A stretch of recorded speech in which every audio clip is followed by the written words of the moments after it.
Hello everyone. ये आपके पास है क्वेश्चन नंबर 3। बोर्ड में आपको दिख रहा होगा, ठीक। क्वेश्चन नंबर 3 है, वो क्या बोल रहा है, क्वेश्चन को पहले रीड कर लेते हैं। राइट, क्वेश्चन में क्या पूछ रहा है उसके बारे में बात करते हैं, क्वेश्चन से रिलेटेड कॉन्सेप्ट के बारे में बात करते हैं और उसके बाद हम क्वेश्चन को सॉल्व करेंगे। राइट, क्वेश्चन में क्या बोल रहा है, क्वेश्चन बोल रहा है कि a bar of length 5 metre is made of steel having sigma versus epsilon graph as shown in figure. Yield stress of steel is 250 megapascal. Slope of initial linear part of stress strain curve is 200 gigapascal. Bar is loaded axially until it elongates 7.5 mm and then load is removed. Question ये है कि what is the final length of the bar. Right, ये मेरे पास question है। Question को अगर आप देखोगे तो क्वेश्चन में आपके पास एक बार है, ठीक है, this is the bar, let us assume. और ये जो बार है, इस बार का जो लेंथ है ये मेरे पास कितना गिवन है भाई, this is 5 metre and it is subjected to axial tensile load like this, ठीक है, तभी तो एलोंगेशन होगा।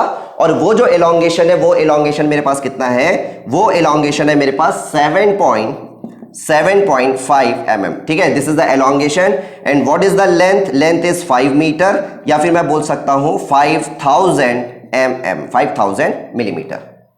Clear point, right. हमको क्या बताना है भाई, हमको ये बताना है कि अगर हम, ठीक है, 7.5 मिलीमीटर के एलोंगेट होते तक हमने लोड लगा के रखा हुआ है और उसके बाद हम लोड को क्या कर दे रहे हैं, उसके बाद हम लोड को रिमूव कर दे रहे हैं, ठीक है। लोड को अगर हम रिमूव कर दे रहे हैं तो क्वेश्चन ये है कि इसका जो फाइनल लेंथ होगा, ये जो बार है, इस बार का जो फाइनल लेंथ होगा वो फाइनल लेंथ क्या होगा, ये क्वेश्चन है। क्लियर है। इस क्वेश्चन को बनाने से पहले आपको स्ट्रेस स्ट्रेन डायग्राम के बारे में नॉलेज होना चाहिए, ठीक है। आपके पास स्ट्रेस स्ट्रेन डायग्राम का जो कॉन्सेप्ट है वो आपको क्लियर होना चाहिए, तभी इस क्वेश्चन को आप डील कर पाओगे। राइट, अगर हम एक रैंडम मटेरियल के स्ट्रेस स्ट्रेन डायग्राम के बारे में बात करते हैं, ठीक है, मान लो आपके पास कोई भी एक रैंडम मटेरियल ले लीजिए और कोई भी एक रैंडम मटेरियल है, उसका अगर हम स्ट्रेस वर्सेस स्ट्रेन डायग्राम अगर हम देखते हैं, ठीक है, मान लो जो स्ट्रेस वर्सेस स्ट्रेन डायग्राम है वो स्ट्रेस वर्सेस स्ट्रेन डायग्राम है लाइक दिस। मान लीजिए this is the stress versus strain diagram, correct है। ये मेरे पास क्या हो गया भाई, ये मेरे पास हो गया O, ठीक है, ये मेरे पास क्या हो गया, ये मेरे पास हो गया O और O से लेके A, O से लेके A, ठीक है, इसको हम क्या बोलते हैं, इसको हम बोलते हैं लिमिट ऑफ प्रोपोर्शनलिटी या फिर प्रोपोर्शनलिटी लिमिट, करेक्ट है। O से लेके A मेरे पास क्या है, मेरे पास है limit of proportionality, limit of proportionality, limit of proportionality या फिर प्रोपोर्शनलिटी लिमिट। और ये जो आपके पास O से लेके A तक अगर आप देखोगे तो O से लेके A तक सिंस लिमिट ऑफ प्रोपोर्शनलिटी है ये, मैं ये बोल सकता हूं कि सिग्मा जो है वो डायरेक्टली प्रोपोर्शनल है किसके, डायरेक्टली प्रोपोर्शनल है एप्सिलॉन के, करेक्ट है। मतलब O से लेके A तक जो हुक्स लॉ है वो हुक्स लॉ वैलिड है। और हुक्स लॉ क्या बोलता है, हुक्स लॉ बोलता है कि भाई जो स्ट्रेस होगा वो डायरेक्टली प्रोपोर्शनल होगा स्ट्रेन के, करेक्ट है। यहां से अगर आप प्रोपोर्शनलिटी साइन अगर आप हटाते हो तो आपको एक कांस्टेंट इंट्रोड्यूस करना पड़ेगा और ये जो कांस्टेंट है एक ऐसा कांस्टेंट है जो किस पे डिपेंड करता है, मटेरियल पे, ठीक है। किस पे डिपेंड करता है, मटेरियल के ऊपर डिपेंड करता है। इसका मतलब ये मटेरियल की प्रॉपर्टी हो गई और ये जो मटेरियल की प्रॉपर्टी है इसी को हम क्या बोलते हैं, मॉडुलस ऑफ इलास्टिसिटी या फिर बोलते हैं Young's modulus, right. Young's modulus या मॉडुलस ऑफ इलास्टिसिटी को हम शो करते हैं कैपिटल ई से। ये हो जाएगा मेरे पास सिग्मा इज इक्वल टू ई, ये हो गया एप्सिलॉन, करेक्ट है। यहां से अगर आप देखोगे E इज इक्वल टू क्या हो जाएगा, that is nothing but the sigma divided by epsilon, ये हो गया, करेक्ट है। अब देखो, अब अगर आप इनिशियल लीनियर पार्ट का अगर आप स्लोप देखते हो, ठीक है, इनिशियल लीनियर पार्ट का स्लोप मतलब बात हो रही है O से लेके A, राइट, O से लेके A अगर आप स्लोप देखते हो तो स्लोप क्या हो जाएगा भाई, जो स्लोप है वो हो जाएगा tan theta is equal to, right, यहां से अगर आप देखोगे, अगर ये बोलता हूं ये मेरे पास थीटा है, tan theta is equal to क्या हो जाएगा, that is nothing but the sigma by epsilon. इसका मतलब क्या है, इसका मतलब ये है कि जो स्लोप है, अगर दिस इज, इसको अगर मैं इक्वेशन नंबर A बोलूं और इसको अगर मैं इक्वेशन नंबर B बोलूं, तो मैं A और B से क्या कमेंट कर सकता हूं कि जो इनिशियल लीनियर पार्ट का जो स्लोप होता है, ठीक है, जो इनिशियल लीनियर पार्ट का जो स्लोप होता है वो किसके बराबर होता है, मॉडुलस ऑफ इलास्टिसिटी के बराबर होता है। Getting my point? सो इसका मतलब ये जो प्रॉब्लम है, इस प्रॉब्लम में अगर आपको बोलता है कि slope of initial linear part of stress strain diagram is this much, मतलब वो किसके बारे में बात कर रहा है? वो बात कर रहा है मॉडुलस ऑफ इलास्टिसिटी के बारे में। और मॉडुलस ऑफ इलास्टिसिटी अगर आप यहां से देखोगे तो ये कितना हो जाएगा? ये हो जाएगा 200 giga pascal. Getting my point? ठीक है। अच्छा, अब यहां पे अगर आप देखोगे, मान लो ये मेरे पास क्या है भाई, मान लो मेरे पास ये जो है यील्ड पॉइंट, ठीक है, ये मेरे पास क्या है? ये मेरे पास हो गया यील्ड पॉइंट, ठीक है, ये मेरे पास हो गया क्या? मान लीजिए ये मेरे पास यील्ड पॉइंट है। Getting my point? और ये जो पॉइंट है, लेट अस अज्यूम ये जो पॉइंट है, बीच में एक पॉइंट और होता है जिसको हम बोलते हैं इलास्टिक पॉइंट, ठीक है, या फिर आपके पास O से लेके अगर B तक अगर आप देखोगे तो इसको हम क्या बोलते हैं? इसको हम बोलते हैं इलास्टिक लिमिट। इलास्टिक लिमिट का सिग्निफिकेंस क्या है? इलास्टिक लिमिट का सिग्निफिकेंस है, ठीक है, O से लेके B तक मेरे पास क्या है? O से लेके B तक है मेरे पास इलास्टिक लिमिट, करेक्ट। अच्छा, ये जो इलास्टिक लिमिट है, इस इलास्टिक लिमिट का सिग्निफिकेंस क्या है? इस इलास्टिक लिमिट का सिग्निफिकेंस ये है कि अगर आपने जो लोड लगा के रखा है, ठीक है, अगर आपने जो लोड लगा के रखा है वो with in the elastic limit है, अगर आपने जो लोड लगा के रखा है वो with in the elastic limit है, और अगर आप लोड को रिमूव कर देते हो, अगर आप लोड को रिमूव कर देते हो, that material will regain its shape and size without any permanent deformation. Getting my point? So अगर फॉर एग्जांपल अलग से अगर मैं बोलूं, मान लो आपके पास, ठीक है, ये हो गया मेरे पास सिग्मा वर्सेस एप्सिलॉन ग्राफ, ठीक है, मैं पूरा का पूरा शो नहीं कर रहा हूं, मैं सिर्फ और सिर्फ यहां पे मान लो कहां तक शो कर रहा हूं? B तक शो कर रहा हूं। ये हो गया मेरे पास A। क्लियर है पॉइंट? ठीक है। अच्छा, अब यहां से अगर देखोगे, अगर लोड, ठीक है, अगर मैं जो लोड लगा के रखा हूं, मान लो लोड कहां तक लगा के रखा हूं? मान लीजिए ये मेरे पास क्या हो गया भाई? ये मेरे पास हो गया S, ठीक है, यहां तक मैंने लोड लगा के रखा हुआ है। तो जो लोडिंग का जो पाथ है, लोडिंग का जो पाथ है, अगर मैं लोड लगा रहा हूं तो ये मेरे पास क्या हो गया? ये मेरे पास हो गया लोडिंग का पाथ, ठीक है, S तक मैंने लोड लगा के रखा है, ये मेरे पास हो गया लोडिंग पाथ। और अब मैं क्या करता हूं? S तक लोड लगाने के बाद मैं लोड को क्या कर देता हूं? लोड को रिमूव कर देता हूं, ठीक है, लोड को क्या करता हूं? लोड को रिमूव कर देता हूं। सो अगर मैं लोड को रिमूव कर दूं तो जो अनलोडिंग वाला पाथ होगा वो बिल्कुल सेम होगा जैसा आपके पास लोडिंग वाला पाथ होगा। इसका मतलब क्या है कि जो लोडिंग वाला पाथ है और अनलोडिंग वाला जो पाथ है वो दोनों पाथ क्या होगा? दोनों पाथ आइडेंटिकल होगा, दोनों पाथ सेम होगा, ठीक है, अगर आप लोड लगा के रखे हो with in the elastic limit और लोड को अगर आप रिमूव कर देते हो तो, ठीक है। सो यहां पे आप ऑब्जर्व भी कर पा रहे होंगे कि वो जो मटेरियल है, वो जो मटेरियल है उस मटेरियल में या उस मेंबर में कोई भी परमानेंट डिफॉर्मेशन नहीं होगा। That permanent deformation is also called, ठीक है, या जो परमानेंट डिफॉर्मेशन के अगेंस्ट मैं बोल सकता हूं permanent strain. So there is no permanent strain, ठीक है, और वो जो परमानेंट स्ट्रेन है उसी को और क्या बोल देते हैं टेक्निकल टर्म में? रेसिडुअल स्ट्रेन, ठीक है। सो अगर load with in the elastic limit लगा है और लोड को अगर आप हटा देते हो तो आपके पास कोई भी परमानेंट स्ट्रेन नहीं होगा, कोई भी रेसिडुअल स्ट्रेन नहीं होगा। सो बोलने का मतलब क्या है? बोलने का मतलब ये है कि अगर जैसे इसी मेंबर में अगर लोड लगा है with in the elastic limit, ठीक है, अगर मेंबर में लोड लगा है with in the elastic limit और लोड को मैंने हटा दिया तो आपके पास जो इनिशियल लेंथ होगा और जो फाइनल लेंथ होगा वो दोनों क्या होगा? वो दोनों सेम होगा। Getting my point? अच्छा, ये तो समझ आ गया। ये जो y है, ठीक है, ये मेरे पास क्या है? ये मेरे पास है यील्ड पॉइंट, ठीक है, ये वो पॉइंट है जिसके बाद क्या होता है? जो परमानेंट डिफॉर्मेशन है वो परमानेंट डिफॉर्मेशन क्या होता है? परमानेंट डिफॉर्मेशन स्टार्ट होता है, ठीक है। और एक्चुअल कंडीशन में अगर आप देखोगे, ठीक है, अगर आप स्ट्रेस स्ट्रेन डायग्राम देखोगे तो ये जो तीनों पॉइंट्स होते हैं A, B, Y, ठीक है, यहां पे तो समझने के लिए हम उसको थोड़ा सा दूर दूर बनाते हैं, बट एक्चुअल अगर आप देखोगे तो ये जो तीनों पॉइंट है, ये तीनों पॉइंट आपस में बहुत क्लोज होते हैं, ठीक है। आप डिस्टिंग्विश नहीं कर पाएंगे, आप सेपरेट नहीं कर पाएंगे कि कौन सा पॉइंट इलास्टिक पॉइंट है, कौन सा पॉइंट यील्ड पॉइंट है, कौन सा पॉइंट आपके पास प्रोपोर्शनैलिटी लिमिट है। क्लियर है? सो कई बार इसीलिए जैसे इसी प्रॉब्लम में आप देखोगे, ठीक है, यहां पे यील्ड पॉइंट के बारे में बात किया हुआ है, ठीक है, और ये भी मैंने आपको अभी बताया कि भाई देखो अगर आपके पास ये तीनों पॉइंट अगर पास पास है, ठीक है, यहां पे तो समझने के लिए हमने दूर दूर बना दिया है, सिंस आपके पास ये तीनों पॉइंट आपके पास पास पास होता है, इसीलिए, ठीक है, हम जो इलास्टिक पॉइंट है, इलास्टिक पॉइंट के पास ही यील्ड पॉइंट को भी क्या कर सकते हैं? यील्ड पॉइंट को भी बना सकते हैं। मतलब क्या हो गया?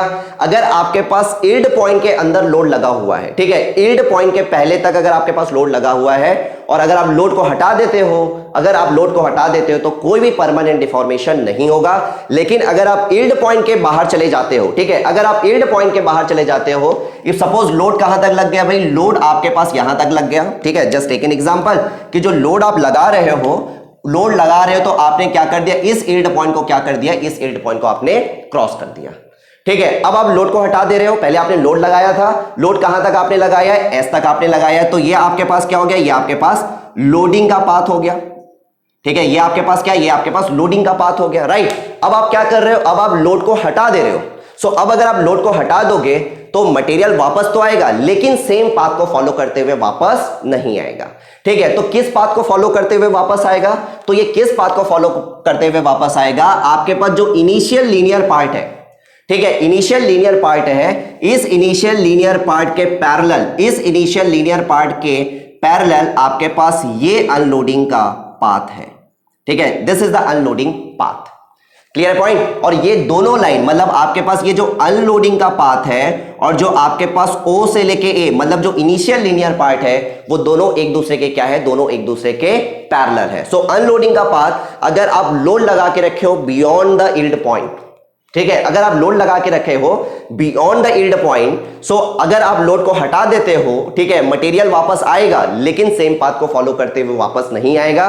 ठीक है, एक डिफरेंट पाथ को फॉलो करते हुए वापस आएगा, and that path is parallel to initial linear part of stress, initial linear part of stress versus strain diagram. So अगर मैं बोलता हूं इसका स्लोप थीटा है, तो इसका भी स्लोप क्या हो जाएगा, इसका भी स्लोप हो जाएगा थीटा। और इसका जो स्लोप है वो किसको शो करता है, मॉडुलस ऑफ इलास्टिसिटी को। तो भाई सीधी सी बात है, इसका जो स्लोप है वो भी किसको शो करेगा, मॉडुलस ऑफ इलास्टिसिटी को। क्लियर हो गई इतनी बात। ठीक है, अब देखो, अब यहां से अगर आप देखोगे, सो एस के करस्पॉन्डिंग अगर मैं देखूं तो ये हो गया मेरे पास एस डैश, ये मेरे पास हो गया एस डैश, ये मेरे पास हो गया ओ, और इसको मैं क्या कर लेता हूं, चलो इसको मैं मान लेता हूं, ये हो गया मेरे पास क्या, ये हो गया मेरे पास एक्स। चलो ये हो गया मेरे पास एक्स, करेक्ट। तो अब यहां से अगर आप देखोगे तो भाई एक्स से लेके एस डैश, एक्स से लेके एस डैश तक जो स्ट्रेन था, ठीक है, जो स्ट्रेन था वो स्ट्रेन तो लोड हटाने के बाद रिकवर हो गया। ठीक है, एक्स से लेके एस डैश तक जो स्ट्रेन था वो लोड हटाने के बाद रिकवर हो गया, मतलब वो मटेरियल में प्रेजेंट नहीं होगा। ठीक है, वो तो साफ साफ दिख रहा है ना, जो प्रेजेंट होगा वो क्या होगा, जो प्रेजेंट होगा वो मेरे पास क्या होगा, ओ एक्स। ठीक है, और ये मेरे पास क्या है, जो ओ एक्स है, ये ओ एक्स मेरे पास क्या है, वो है मेरे पास परमानेंट स्ट्रेन। ठीक है, ये मेरे पास क्या है, परमानेंट स्ट्रेन, या इसी को और हम क्या बोल देते हैं, इसी को हम बोल देते हैं रेसिड्यूअल स्ट्रेन।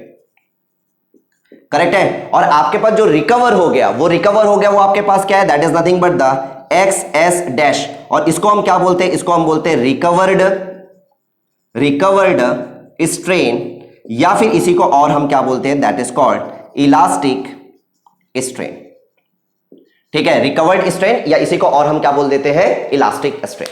करेक्ट है। जो लोड हटाने के बाद जो मटेरियल में प्रेजेंट होगा वो कौन सा स्ट्रेन प्रेजेंट होगा, दैट इज ओ एक्स, ये प्रेजेंट होगा। सो अगर मैं ओ एक्स निकाल लूं, ठीक है, ओ एक्स मेरे पास रेसिडुअल स्ट्रेन है, तो क्या मैं ओ एक्स निकाल सकता हूं, तो बिल्कुल मैं ओ एक्स निकाल सकता हूं। कैसे मैं ओ एक्स निकाल सकता हूं, यहां पे देखना, जो ओ एक्स है, इस ओ एक्स को मैं कैसे निकाल सकता हूं, तो भाई सिंपल सा, यहां से ज्योमेट्री अगर आप देखोगे तो ये हो गया मेरे पास ओ एक्स निकालना है, तो ये हो जाएगा O X is equal to, ये हो जाएगा O S dash minus X S dash, ये हो गया। Clear point. ठीक है, अगर मेरे को निकालना है ओ एक्स तो ये हो जाएगा O S dash minus X S dash, right. और जनरली आपको प्रॉब्लम में ओ एस डैश जो है वो गिवन होगा, ठीक है, और नहीं गिवन होगा तो कुछ ना कुछ तो डेटा आपको गिवन होगा। अब मेरे को जो मेरा जो इंटेंशन है, वो इंटेंशन क्या है, इस एक्स एस डैश को निकालना। ठीक है, ओ एस डैश आपको प्रॉब्लम में गिवन है, मेरा जो इंटेंशन है, मोटो क्या है मेरा मोटो है एक्स एस डैश को फाइंड आउट करना। और ये जो एक्स एस डैश है इसको मैं कैसे फाइंड आउट कर सकता हूं, ठीक है। सो देखो, इसके करस्पॉन्डिंग मेरे को मान लो स्ट्रेस पता है, राइट। सो यहां से कुछ नहीं करना है, अगेन सिंपल, tan थीटा जो कि किसके बराबर होगा, मॉडुलस ऑफ इलास्टिसिटी के बराबर होगा। tan थीटा जो किसके बराबर होगा, मॉडुलस ऑफ इलास्टिसिटी के बराबर होगा। तो मैं क्या लिख सकता हूं, यहां से सिंपल लिख सकता हूं, ये हो जाएगा एस एस डैश, लिख सकता हूं S S dash divided by, ये हो गया एक्स एस डैश। करेक्ट है। और यहां से क्या कर लूंगा, यहां से मैं एक्स एस डैश जो है वो कैलकुलेट कर लूंगा। So S S dash divided by, ये हो गया मेरे पास मॉडुलस ऑफ इलास्टिसिटी।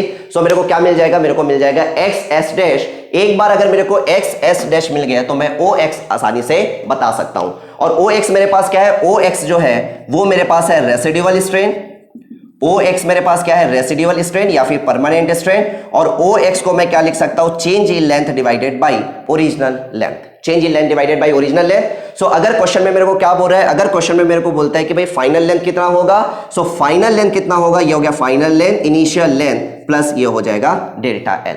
सो यहां से मैं क्या कर सकता हूं, फाइनल लेंथ निकाल सकता हूं। क्लियर हो गई इतनी बात, ठीक है। सो ये जो कॉन्सेप्ट है, ठीक है, ये जो कॉन्सेप्ट है, यही कॉन्सेप्ट आपको, ये जो प्रॉब्लम है, इस प्रॉब्लम में आपको यूज करना है, ठीक है। ये जो कॉन्सेप्ट यहां पे आप देख रहे हो, सेम कॉन्सेप्ट आपको यूज करना है इस प्रॉब्लम में, और इस कॉन्सेप्ट से रिलेटेड आपके पास नंबर ऑफ टाइम्स आपके पास क्वेश्चन पूछा हुआ है, करेक्ट है। और बाकी तो आपके पास पता ही होगा, ये जो होता है मेरे पास अल्टीमेट पॉइंट हो गया, और ये मेरे पास क्या हो गया, ये मेरे पास हो गया fracture point.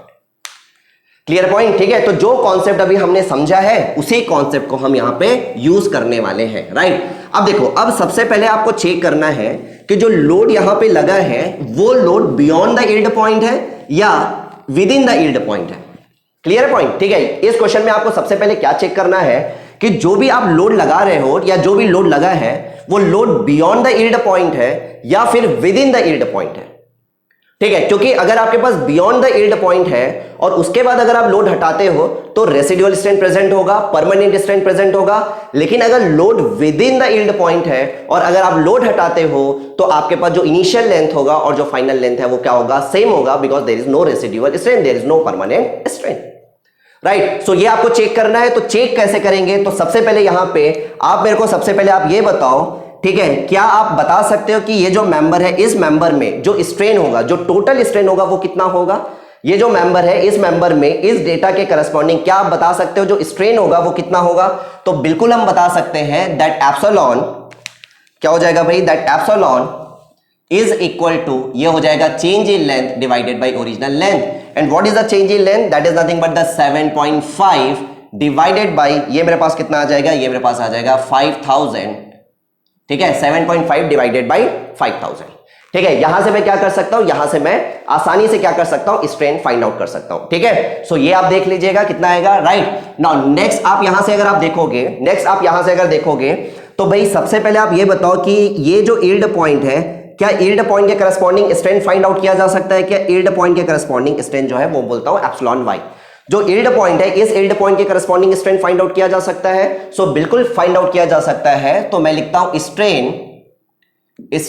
Eight yield point, strain at yield point, जिसको मैं शो कर रहा हूं किससे, एप्सिलॉन वाई से, करेक्ट है। सो ये जो एप्सिलॉन वाई है ये निकाला जा सकता है क्या, बिल्कुल निकाला जा सकता है, क्योंकि tan theta is equal to, अगर आप देखोगे तो मैं लिख सकता हूं sigma Y divided by epsilon Y, और tan थीटा किसके बराबर है, मॉडुलस ऑफ इलास्टिसिटी के बराबर, तो sigma Y divided by epsilon Y. So यहां से अगर आप देखोगे epsilon Y, now what is the sigma Y, भाई सिग्मा वाई जो है वो मेरे पास है 250 megapascal divided by 250 megapascal divided by, ये मेरे पास कितना हो जाएगा 200 into 10 to the power 3 unit का ध्यान रखेंगे, ठीक है। गीगा को कन्वर्ट कर लीजिएगा मेगा में, राइट। अब देखो, अब आपको चेक करना है, क्या चेक करना है कि आपके पास दो पॉसिबिलिटीज हो सकती है। क्या पॉसिबिलिटीज हो सकती है कि जो एप्सिलॉन है, जो एप्सिलॉन है वो एप्सिलॉन जो है वो लेसर देन है एप्सिलॉन वाई से, ठीक है। एक आपके पास ये पॉसिबिलिटी है कि जो एप्सिलॉन आएगा वो एप्सिलॉन वाई से क्या होगा, एप्सिलॉन वाई से कम होगा। सो अगर एप्सिलॉन वाई से कम है, मतलब लोड आप क्या रखे हो, with in the yield point, और अगर आप लोड को हटा देते हो कोई भी परमानेंट डिफॉर्मेशन नहीं होगा, जो इनिशियल लेंथ है वो फाइनल लेंथ के बराबर होगा। सो अगर ये कंडीशन है, सो डेफिनेटली आपके पास क्या हो जाएगा, जो फाइनल लेंथ है वो किसके बराबर हो जाएगा, इनिशियल लेंथ के बराबर हो जाएगा। सेकेंड पॉसिबिलिटी क्या है, सेकेंड पॉसिबिलिटी ये है कि जो एप्सिलॉन है वो ग्रेटर है किससे, एप्सिलॉन वाई से, ठीक है। जो एप्सिलॉन है वो ग्रेटर है किससे, ग्रेटर है एप्सिलॉन वाई से। और उस केस में आपके पास क्या होगा, उस केस में आपके पास जो अब आप लोड हटाते हो तो जो अनलोडिंग का जो पाथ होगा, वो अनलोडिंग का जो पाथ है वो आपके पास अलग होगा, राइट। सो यहां से आप देखना, इस केस में आपके पास क्या आने वाला है वो भी मैं आपको बता देता हूं। इस केस में आपके पास आने वाला है ये, ठीक है। जो एप्सिलॉन है वो ग्रेटर है किससे, ग्रेटर है एप्सिलॉन वाई से। इसका मतलब लोड जो है वो यील्ड पॉइंट के बाहर तक लगा हुआ है। सो मान लो जो लोड है वो कहां तक लगा हुआ है, मान लो जो लोड है वो यहां तक लगा हुआ है, let us assume that is S. Clear point, ठीक है। सो इस केस में ये आएगा, ये पक्की बात है, आप देख लेना, कैलकुलेशन करना है, कुछ नहीं है, सारे डेटा मैंने लिख लिया है। सो इस केस में जो फाइनल लेंथ होगा वो क्या हो जाएगा, एल प्लस ये हो जाएगा डेल्टा एल। क्लियर है, क्योंकि परमानेंट डिफॉर्मेशन या परमानेंट स्ट्रेन डेफिनेटली उसमें प्रेजेंट होगा। सो जो फाइनल लेंथ है वो क्या हो जाएगा, आपके पास initial length plus delta L. Correct है पॉइंट। सो आपके पास जो लोडिंग का जो पाथ है, ये लोडिंग का पाथ है, क्योंकि आपके पास epsilon is greater than epsilon Y R है, तो जो लोडिंग का पाथ है ये मेरे पास लोडिंग का पाथ हो गया भाई, this is the loading path, ये मेरे पास लोडिंग का पाथ है।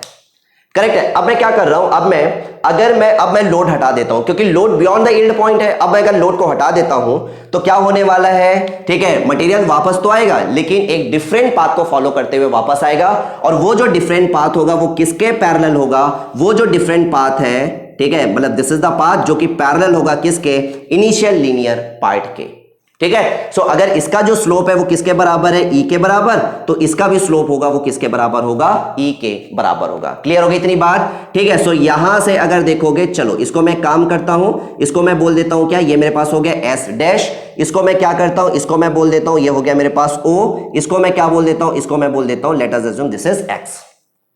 क्लियर है पॉइंट। ठीक है। अब देखो, अब O से लेके S डैश, ठीक, यहां से अगर देखोगे तो मेरे को निकालना क्या है, मेरे को निकालना है अगेन सेम चीज जो मैंने आपको समझाया था, OX मेरे को निकालना है, और वो X मेरे पास क्या है, रेसिडुअल स्ट्रेन। सो OX अगर यहां से निकालना होगा, so it is a very simple task, OX is equal to OS dash minus ये हो जाएगा मेरे पास क्या, that is nothing but the OX।